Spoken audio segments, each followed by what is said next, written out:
Саламатсыздарбы, урматтуу Пирамида телеканалынын көрөрмандары. Кайрадан сиздер менен эл арасында чыккан таланттуулар үчүн катылган талант аттуу жаңы программабыз болмокчу. Карымбаева Кенжегүл Касыкеевна 1972 жылы Нарын областынын Кошкор районунун Аракөл айылында туулган. Ошол эле айылдын Туз орто мектебинде окуп, ийгиликтүү аяктаган. Мектепте окуп жүргөндө эле ийримдерге иш-чараларга активдүү катышып, ырдап жүргөн. 1989 жылы Фрунзе шаарынын Политехникалык институтунун инженер-механик кесибинин ээси болгон.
Sen de meni ayağın,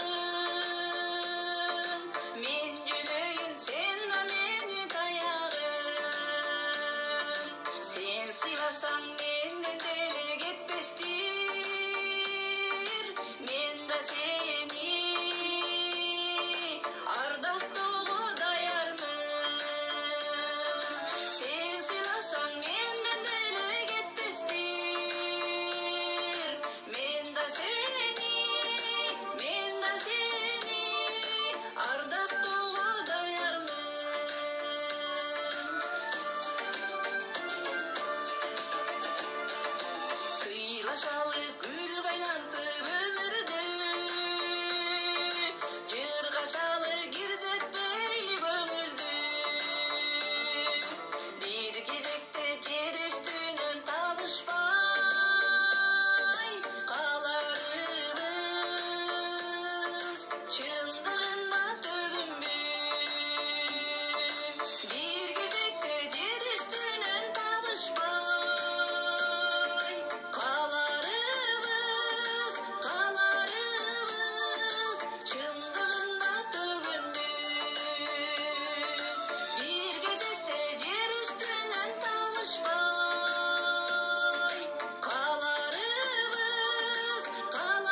Азыркы күндө Бишкек суу чарбасында эмгектенип келет. Сүйүктүү жар жана бир уул бир кыздын апасы.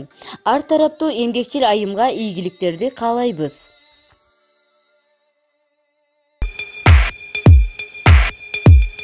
Мына эмесе эл арасында чыккан таланттууларды көрүп алдыңыздар. Сиздердин да араңыздарда таланттуу инсандар болсо, өзгөчө таланты, өзгөчө үнү, өзгөчө бийлесе, же өзгөчө башка өнөрү бар болгон болсо, биздин WhatsApp номерибизге кайрылыңыздар. Биз сиздерди күтөбүз.